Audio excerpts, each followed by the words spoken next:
Hello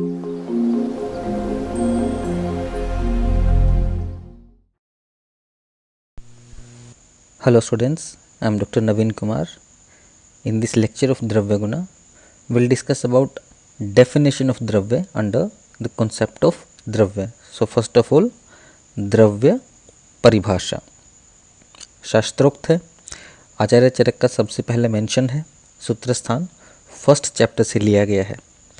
तो definition है कि यत्र आश्रितः कर्म गुणः कारणम समवायी यत् तद द्रव्यम, जिस पर कर्म और गुण आश्रित हों और कार्य के प्रति समवायी कारण हो उसे द्रव्य कहा गया है।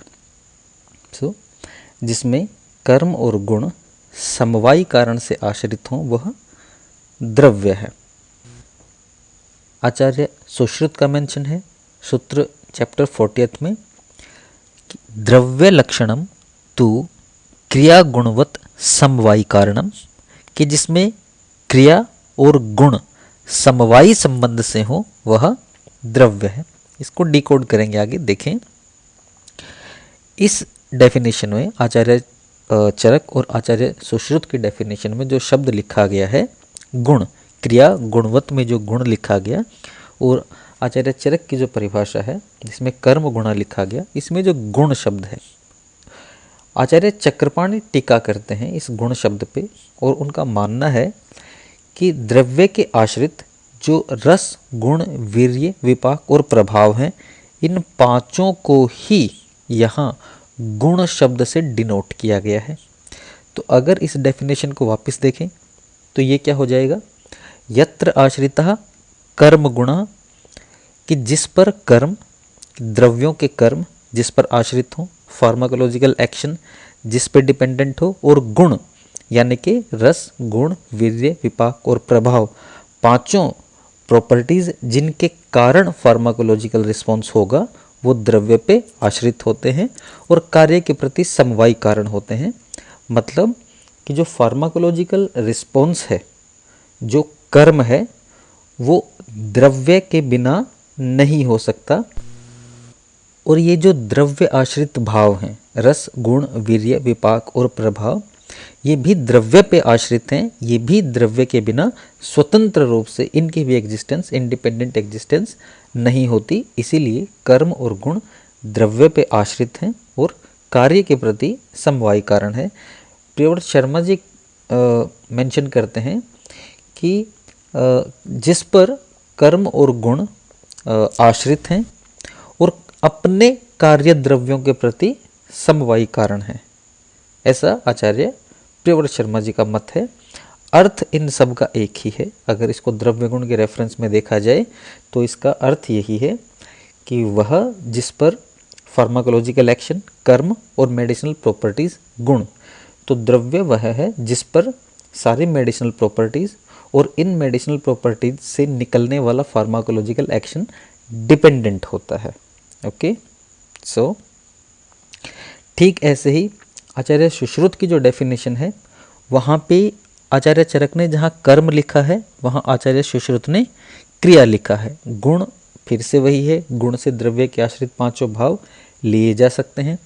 यहाँ कर्म की जगह लक्षण जब लिखा है आचार्य सुश्रुत ने तो क्रिया लिखा है। अब यह है कि क्रिया से ही कर्म होता है। कर्म की परिभाषा पे जाएंगे तो संयोगे च विभागे च कारणम द्रव्यम आश्रितम कर्तव्यस्य क्रिया कर्म कर्म न अन्यद अपेक्षते, कर्म सिर्फ क्रिया की अपेक्षा करता है और किसी की अपेक्षा नहीं करता। सो होल एंड सोल इन दोनों का अर्थ एक ही हो जाएगा। आचार्य सुश्रुत क्रिया मेंशन करते हैं, क्रिया से भी कर्म का होना कहा गया है, क्रिया से ही कर्म होता है, और आचार्य चरक जो है वो कर्म लिख देते हैं। द्रव्य गुण की अगर बात करें तो आचार्य सुश्रुत की जो परिभाषा है, क्योंकि वो क्रिया मेंशन करते हैं, तो किसी भी कर्म के होने में, किसी भी फार्माकोलॉजिकल रिस्पॉन्स के होने में इसके पीछे का एक बायोलॉजिकल प्रोसेस है। जब भी पेशेंट को ड्रग दी जाती है तो एक जो एक्सटर्नल ड्रग दी गई है, एक जो एक्सोजिनस सब्सटेंस दिया गया है, वो बायोलॉजिकल सिस्टम के साथ रिएक्ट करता है, कुछ बायोलॉजिकल प्रोसेस फॉलो होती हैं और अंततः एंड रिजल्ट में एक फार्माकोलॉजिकल रिस्पॉन्स जनरेट होता है। सो आचार्य चरक जब बात करते हैं तो वो इस एंड प्रोडक्ट की बात करते हैं, इस फार्माकोलॉजिकल रिस्पॉन्स की बात करते हैं, वो बायोलॉजिकल प्रोसेस को छोड़ दे रहे हैं। जब सुश्रुत बात करते हैं तो वो बायोलॉजिकल प्रोसेस, इस क्रिया की बात करते हैं, अंततः इससे एक फार्माकोलॉजिकल रिस्पॉन्स आना ही है। सो अर्थ दोनों का एक जैसा हो जाएगा, परिभाषा दोनों की अलग अलग है, इस तरह से। फिर आचार्य चक्रपाणी का ये हम डिस्कस कर चुके हैं कि यहाँ जो गुण शब्द है परिभाषा में वो धर्मवाची है और इन पांचों का ही भाव उससे लिया जा सकता है। समवायी का अर्थ क्या है? इस परिभाषा में समवायी का अर्थ है इनहेरेंट, इनसेपरेबल। इसका एक मतलब ये भी है कि कर्म और गुण द्रव्य के बिना एग्जिस्ट ही नहीं कर सकते। Simply they can not exist without द्रव्य। किसी पर्टिकुलर द्रव्य में ही उसकी पर्टिकुलर फार्माकोलॉजिकल प्रॉपर्टीज़ और उनसे होने वाला फार्माकोलॉजिकल रिस्पॉन्स एग्जिस्ट करता है। यह फार्माकोलॉजिकल रिस्पॉन्स बिना द्रव्य को दिए, बिना द्रव्य को एडमिनिस्टर किए पेशेंट में अचीव नहीं किया जा सकता। यही समवायी संबंध है। अगर कुछ एग्जाम्पल देखे जाएं तो चिंचा, इमली जिसे कहते हैं, इसका जो फार्माकोलॉजिकल रिस्पॉन्स है, इसका जो एक्शन है, कर्म है, वो रुचिकर है। अगर चित्रक की बात करें तो ये दीपन और पाचन करने वाला है। सर्पगंधा की अगर बात करें तो ये निद्राजनन है। अहिफेन की बात करें तो संज्ञाहरण में यूज़ होता है, थेरेपेटिकली निद्राजनन है। और शंख पुष्प की अगर बात करें तो ये मिथ्य है। ये एग्जाम्पल अलग अलग इसलिए लिखे गए हैं क्योंकि चिंचा से जो रुचिकर कर्म मिलता है ये इसके रस से एक्सप्लेन किया जा सकता है। चित्रक का जो दीपन और पाचन है, कर्म जो है, वो इसके गुण से एक्सप्लेन किया जा सकता है, चित्रक के गुणों से। सर्पगंधा का जो निद्रा जनन कर्म है ये इसके वीर्य से एक्सप्लेन किया जा सकता है। अहिफिन का संज्ञाहरण कर्म इसके विपाक से एक्सप्लेन किया जा सकता है। और शंख पुष्पी का जो मेध्य एक्शन है, फार्माकोलॉजिकल एक्शन मेध्य है, वो प्रभावजन्य है, वो इसके प्रभाव से एक्सप्लेन किया जा सकता है। हमने देखा कि परिभाषा में जो गुण कहा गया उस पर चक्रपाणी ने टीका की, तो ये जो पांचों भाव हैं, रस, गुण, वीर्य, विपाक और प्रभाव, ये पांचों ही द्रव्य के आश्रित होते हैं। इन पांचों की ही इंडिपेंडेंट एग्जिस्टेंस नहीं होती, इसलिए जो कर्म होता है वो द्रव्य का कहा जाता है। द्रव्य की प्रधानता में ये कहा भी गया कि जो कर्म है वो द्रव्य का होगा, क्योंकि ये पांचों भाव द्रव्य के ही आश्रित होते हैं। और अलग अलग द्रव्य अपने अलग अलग भाव से, कभी रस से, कभी गुण से, वीर्य, विपाक और प्रभाव से कर्म को शो कर सकता है। इसीलिए हमने 5 एग्जाम्पल अलग अलग देख लिए हैं। इसी कॉन्सेप्ट को अगर मॉडर्न कंटेम्प्रेरी टर्म्स में अगर कंसेप्चुलाइज किया जाए तो हम इसको इस तरह से भी देख सकते हैं, कंसेप्चुलाइज कर सकते हैं। हम डिस्कस करते हैं कि व्हाट इज अ द्रव्य। द्रव्य is a physical entity or any substance which contains certain biomolecules. See, this is a plant product, so it is containing, any dravya is containing certain biomolecules. Now these biomolecules are responsible for its pharmacological action on endogenous system. Biological system पे क्या response generate करेंगे?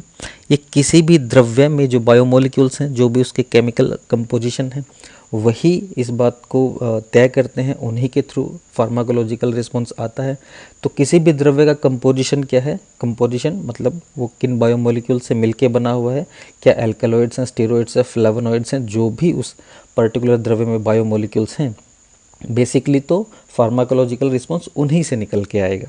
सो these biomolecules are inherently present in a द्रव्य, of course inherent, inseparably present। अगर ये biomolecules present नहीं होंगे तो इस द्रव्य की existence ही नहीं होगी। as these are synthesized and stored as such and are termed as गुण। इन्हीं बायोमोलिक्यूल्स को जो प्लांट के साथ सिंथेसाइज होते हैं और स्टोर हो जाते हैं अलग अलग पार्ट्स में, इन्हीं पार्ट्स को हम अलग अलग पार्ट्स को हम मेडिसिन बनाने में यूज़ करते हैं, थेरेपेटिक यूज़ करते हैं। इन्हीं को गुण कहा जा सकता है। यही जो बायोमोलिक्यूल्स जो प्लांट्स के साथ सिंथेसाइज और स्टोर हुए हैं, जिनको हम मेडिसिनली यूज़ कर रहे हैं होल एंड सोल, इन्हीं को गुण कहा जाता है। फिर हम ये देखते हैं कि ये गुण जो हैं ये अलग अलग किन किन भावों को रिप्रेजेंट करते हैं। So all the chemicals present in a dravya may be termed as gun, all the chemicals, and the pharmacological property may be shown by any one or more than one of these chemicals present inside a द्रव्य। सो pharmacological property जो है द्रव्य की, वो या तो द्रव्य के आश्रित जो बायोमोलिक्यूल्स हैं, जो केमिकल्स हैं, उनमें किसी एक से या किसी एक से ज़्यादा मिलके भी शो कर सकते हैं, या अलग अलग बायोमोलिक्यूल्स अलग अलग सिस्टम पे, बायोलॉजिकल सिस्टम पे अलग अलग फार्माकोलॉजिकल रिस्पॉन्स शो कर सकते हैं अलग अलग लेवल्स पे। Based on their individual properties these chemicals or biomolecules exhibit various actions on biological system. For example, some of the biomolecules may responsible for unique taste. किसी भी द्रव्य में कुछ ऐसे केमिकल्स हो सकते हैं जो कि इस द्रव्य को एक यूनिक टेस्ट देते हैं, और इसी को आयुर्वेदिक साइंसेज में रस का सिद्धांत या कॉन्सेप्ट ऑफ रस कहा गया है। बेसिकली ये रस जनरेट कहाँ से होता है? It is generated by the biomolecules or the chemicals present inside द्रव्य। प्रेजेंट इनसाइड द्रव्य का मतलब ये है कि इन्हीं केमिकल्स से मिल के ये द्रव्य बना हुआ है। बेसिकली ये जो केमिकल्स हैं ये द्रव्य में ही निहित हैं, यही सिद्धांत है। अगेन, सम बायोमोलिक्यूल्स में transform into another after digestion और मेटाबॉलिज्म। कुछ ऐसे बायोमोलिक्यूल्स हो सकते हैं द्रव्य में जो कि ट्रांसफॉर्म हो जाएंगे, प्राइमरी और सेकेंडरी मेटाबोलाइट बनाएंगे, जिनसे कि फार्माकोलॉजिकल रिस्पॉन्स जनरेट हो सकता है। यही हमारे आयुर्वेदिक साइंसेज में विपाक का सिद्धांत है। बेसिकली ये बायोमोलिक्यूल्स भी थे कहाँ? द्रव्य में ही, द्रव्य इन्हीं से मिलके बना हुआ था। सो बी इट रस और vipaka, these are inherently present in a dravya. Again, some are responsible for providing a unique physical nature to a substance and imparts the same when comes in contact with biological system। द्रव्य में कुछ ऐसे biomolecules हो सकते हैं जो इसको एक यूनिक नेचर, एक यूनिक फिजिकल नेचर प्रोवाइड कराते हैं। जैसे हम घृत का एग्जांपल ले सकते हैं कि स्निग्ध है, और जब इसे बायोलॉजिकल सिस्टम पे, जब इसे स्किन पे अप्लाई किया जाता है तो ये स्निग्धता ही कोज करता है। The very same, this is the known concept of gun, and of course since these biomolecules are in the composition of dravya, so gun are again dependent on dravya. Some biomolecules may exhibit biological action directly without undergoing any conformational change, might be termed as वीर्य। इसी द्रव्य में, इसके composition में कुछ ऐसे कुछ ऐसे बायोमोलिक्यूल्स हो सकते हैं जिनमें कन्फर्मेशनल चेंज होंगे ही नहीं, जिनमें जो बायोमोलिक्यूल्स हैं वो आफ्टर डाइजेशन और मेटाबॉलिज्म, जिनमें कोई भी कन्फर्मेशनल चेंज नहीं होंगे। They will directly act as such. Plants में जिस फॉर्म में सिंथेसाइज किए गए और स्टोर किए गए, वो उसी फॉर्म में बायोलॉजिकल सिस्टम पे एक्ट करेंगे। फॉर एग्जांपल सर्पगंधा में रेजर पिन जो है वो नेचुरली पाया जाता है, और वो बायोलॉजिकल सिस्टम पे रेजर पिन की ही फॉर्म में एक्ट करता है, बिना बायो ट्रांसफॉर्मेशन के। रेजर पिन फ्री स्टेट में आता है, बायोलॉजिकल सिस्टम पे एक्ट करता है। So this may be termed as the concept of virya. Again, these are the biomolecules which are synthesized and stored in the composition of a dravya. Again, some biomolecules may exhibit any miscellaneous action on biological system which is evident, जिसका प्रत्यक्ष होता है, but don't align with its physical or chemical properties, and this is the concept of प्रभाव। प्रभाव में हम देखते हैं कि किसी भी द्रव्य का बायोलॉजिकल सिस्टम पे एक प्रत्यक्ष कर्म होता है, लेकिन उसको इसके गुणों से एक्सप्लेन नहीं किया जा सकता। हम यही देखते हैं कि इसकी फिजिकल और केमिकल प्रॉपर्टीज जो हैं इन पे एक्सप्लेन नहीं किया जा सकता, लेकिन फिर भी बायोलॉजिकल सिस्टम पे एक प्रत्यक्ष कर्म होता है, और आयुर्वेद में यही प्रभाव का सिद्धांत होता है। So we can postulate that characteristic biomolecules are inherently present in a substance which exhibit certain pharmacological actions on biological system कि अलग अलग बायोमोलिक्यूल्स और केमिकल एजेंट्स जो कि द्रव्य के कंपोजिशन में हैं, जो कि द्रव्य को बनाते हैं, इनकी अलग अलग या मिलके कोई पर्टिकुलर फार्माकोलॉजिकल एक्शन हो सकता है, कोई पर्टिकुलर कर्म हो सकता है बायोलॉजिकल सिस्टम पे जब ये पेशेंट को दिए जाते हैं, जब ये एंडोजिनस सिस्टम में एडमिनिस्टर किए जाते हैं। और समवायी संबंध क्या है? Which can not be achieved without administering this substance. यही समवायी संबंध है कि बिना द्रव्य को दिए, बिना द्रव्य को एडमिनिस्टर के एंडोजिनस सिस्टम में ये फार्माकोलॉजिकल एक्शन अचीव नहीं किया जा सकता। इसीलिए जो मेडिसिनल प्रॉपर्टीज़ हैं, वो जो करेक्टरिस्टिक जो मेडिसिनल प्रॉपर्टी हैं वो बायोमोलिक्यूल से ही निकल के आती हैं। और ये जो बायोमोलिक्यूल्स हैं, these are the basis of this द्रव्य, दे फॉर्म दिस द्रव्य। ये द्रव्य के कंपोजिशन में एज सच स्टोर्ड होते हैं। ओके, सो ऐसा ही रस वैशेषिककार का मत है। उन्होंने कहा है द्रव्यम आश्रय लक्षणम पंचनाम, कि द्रव्य जो है वो पांचों का आश्रय है। किन पांचों का? द्रव्य आश्रित पांचों पदार्थों का, रस, गुण, वीर्य, विपाक और प्रभाव। हमने अभी इसी को एक्सप्लेन किया है। सो